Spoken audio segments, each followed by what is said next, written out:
Hello! Today I'd like to share some tips on how to succeed in Oxygen that you might not be aware of. I hope you'll find them as useful as I have in mastering the game.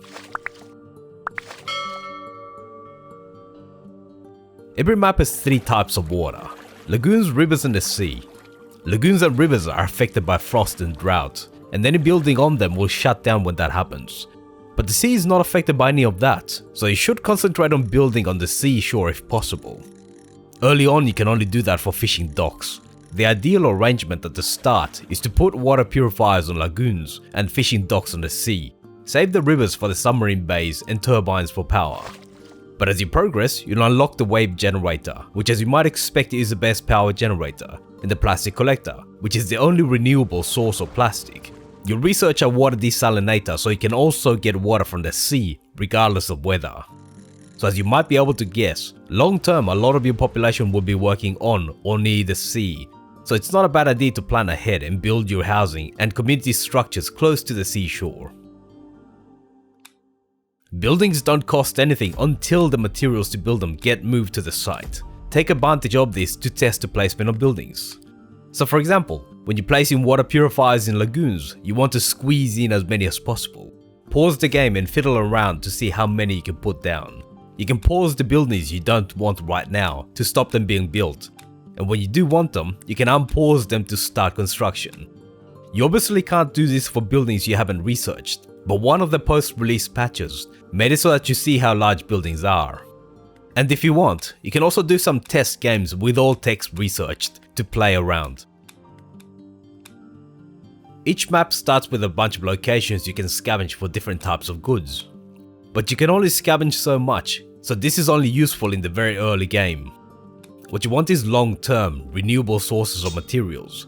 This is where mines come in. They never run out, and on top of that, you get more material than from scavenging. But they take their inputs from mines, so factories making metal sheets use metal ingots from the mines, and gears require metal sheets as input. Same with bricks, you use stone to make them. You want to build at least one mine for coal, stone, and metal as soon as possible, because it takes materials to build them, and if you put them off for too long, you might find that you can't because you ran out of materials. Building them early is especially important on hard difficulty, because you start with even less materials that you can scavenge. One thing to note is that plastic can only be scavenged until you discover the plastic collector. Use plastic sparingly until you've built it. Oxygen is a game about staying alive during adverse weather conditions. This goes especially for windstorms. When the winds pick up, your power usage doubles, and your population can get sick when their oxygen tanks run out. There's the option of powering your buildings, but unless you're playing on easy, it's not likely that you'll have enough generators to keep everything powered during a windstorm. And as your population grows and storms get longer, power will become more and more difficult to maintain. The solution is to shut down all buildings that are not critical. Some buildings like homes always draw power, but pretty much every other building can be shut down. Stop all scavenging, stop research and scanning, stop manufacturing. The only things you should be powering are homes and coal mines to keep up your power supply. If you can spare the power, community buildings like schools are an option, but if you're running out, shut them down too. Unfortunately, your people will still use community buildings like playgrounds and cafes, so you might need to power them when summer goes in. The ideal situation is to live off the stores of food and water you've saved up for this situation. But keep in mind that your people can get sick while traveling too, so even if you power a coal mine, your people might still get sick while moving to and from the mine. So minimize how many people are working and make sure you have a clinic at least. One option to save power is to have it shut down until someone gets sick. Everybody else should be unassigned, which means that they'll sit nice and safe around the oxygen generator. An extra tip is that people on expeditions don't need oxygen, so it's not a bad idea to scan during normal weather and then send them out when the weather gets windy. But keep in mind that you need to have enough supplies for the trip back too. As I mentioned in the last point, homes always draw power, and more advanced homes draw more power. This means that as your population grows, the amount of power generators you need grows by that much, especially if you take into account that windstorms double your power requirements. Early on you'll need more people, but once you reach the point where you've got enough people to mine, manufacture, and research, while still being able to feed them, then you want to slow down how fast you grow. There's a few ways to gain more people. One is to have people be born. They can come by a submarine, and you might discover them during expeditions. You can't control who joins you by a submarine. You can't leave them homeless until they leave, but that is not good for your score and the people's morale. And while they're there, they also waste you food. The same goes for expeditions. There is the option of rejecting people you find, but that lowers your morale, so it's generally good to always accept them. But you can control how fast people are born. Different homes have different fertility ratings, and the worst ones are the container you can build at the beginning and the apartment that you unlock last. The container also has the advantage of drawing the least power per person, so one strategy is to stay with containers until you research apartments. That way you reduce your power needs while still containing your population. Pun definitely intended, by the way. Trees have the special benefit of creating a clean air bubble around them, as long as you assign someone to look after them. This means you don't need to power buildings in the bubble during windstorms. You start each map with several trees, and exploring off-site locations can give you more and better types of trees. The game's been patched to allow you to remove and replant trees, so you should take advantage of that to place trees for best effect. Ideally you want to place trees around buildings that draw the most energy. If you use upgraded homes, then they're one of the best candidates because, as we saw earlier, homes are always powered, and that can save you a lot of energy. It might not be worth it for container homes, but it's definitely worth planting trees around apartments. Production buildings for food and water are also strong candidates. In the early game, if you put a tree around fishing docks on the seashore, you'll have a guaranteed supply of food regardless of the weather. Water desalinators also get you the same advantage, but of course you have to research them first. That way you won't have to stock up on as much food and water for when the weather gets bad. If you have extra trees, then powering research and scanning buildings is not a bad idea, because they don't need any inputs, and the more time people are manning them, the more benefit you get. Mining and manufacturing buildings are also an option, but the issue is that you might not have the warehouse space for the products, and usually they need goods from mines. Unfortunately, you can't control where mines are, so it might not be possible to keep mining during storms. Tasks are a nice little source of confidence score and goods, if you can complete them, of course. The problem is that they sometimes require you to construct buildings, and sometimes those buildings can take up quite a bit of resources. Because the tasks are timed, there's a good chance that you won't be able to produce enough material in time to complete the task. This is made worse by the fact that materials are only delivered in chunks of 15, and you can't force early deliveries. To make sure you can comfortably fulfill those tasks, it's a good idea to always have a couple of hundred of each material in stock. This is another reason why focusing on mines is so important. All goods have to be put into and taken out of warehouses.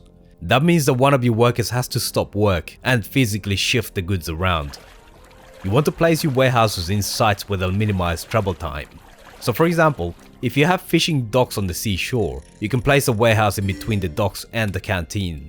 That way the dock workers don't have to go all the way into the town, while canteen workers don't have to travel as far to get the fish.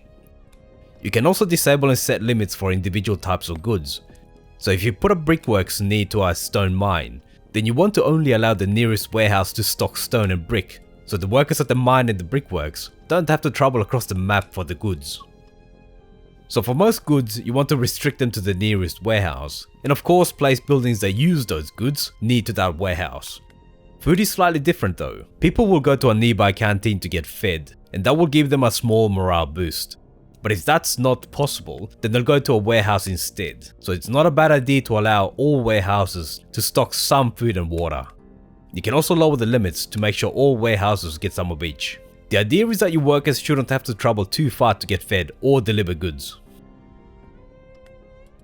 The game has a variety of different foods you can provide for your people. All food has the same nutritional value, so the only difference is in how much effort it takes to make it, and what products you can make from them. Early on, fish is your best source of food, especially if you follow my advice and build your docks on the sea. You can also scavenge canned fish, but they're used during expeditions, so it's best to save them for that. Later on, you'll unlock potatoes. There's no difference between eating fish and potatoes. Aside from potatoes needing water to grow them, both count as one item of food. Generally speaking, it's best to stick to feeding your people with the one type of food.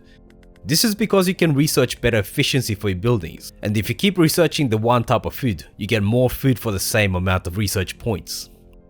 So in my case, I stick to fish and fishing docks. Do whatever you need to do to complete tasks that need other foods, but fish are the main course for my people. Focusing on fish is also good because you make canned fish from fish, and you need those for expeditions. Later on, you can unlock processed foods like French fries and fish stew that will be more efficient than just fish or potatoes. But if you invest research points in making your fishing docks more effective, then fish can carry you a long way into the game. To generalize on the point about researching fishing upgrades, you should be researching and scanning as much as possible. Both require time to bear fruit, especially scanning for new locations. Tasks will often require you to research new technologies, so it's important to get ahead of the game by having a nice stock of research points. In the early to middle game, keeping a few hundred or around 1,000 research points is a good idea. Use any spare points to research important new techs, especially the ones that allow you to produce materials. You want to make sure you can provide yourself with metal and stone, as well as any products like metal sheets, gears and bricks. If you don't have a reliable source for these, you lose the game pretty quickly. Extra points should go towards unlocking new power sources and making food production more efficient. The turbine to draw power from rivers is an important milestone. It doesn't work during droughts and frosty days, but you should be able to rely on battery and coal during those times. But the important point is that they work during windy conditions and don't have to be manned. Windstorms are when you really need every bit of power, and turbines will be key for a long time. Improving the efficiency of fishing docks is also very important. Water purifiers usually work pretty well, but you need lots of fish to both feed your people and to make canned food for expeditions. Speaking of expeditions, scanning is an even longer term investment than research. There's 44 locations to discover, and each takes quite a bit of time to be found. On top of that, it's more efficient to discover a bunch of locations and send one expedition to explore a bunch of locations close together before they come back. That will save you both supplies and time. So ideally you want to spend as much time scanning to discover as many locations as possible. It will take a lot of time, but if you manage to find trees or new techs, it's well worth it. So that's 10 tips that I've found very useful in playing this game. I hope they'll also help you thrive in the toxic winds of oxygen. Thanks for watching all the way to the end. Let me know what you thought about it in the comments. Feel free to leave a like, subscribe and hit the bell button to be notified when new videos come out. See you soon.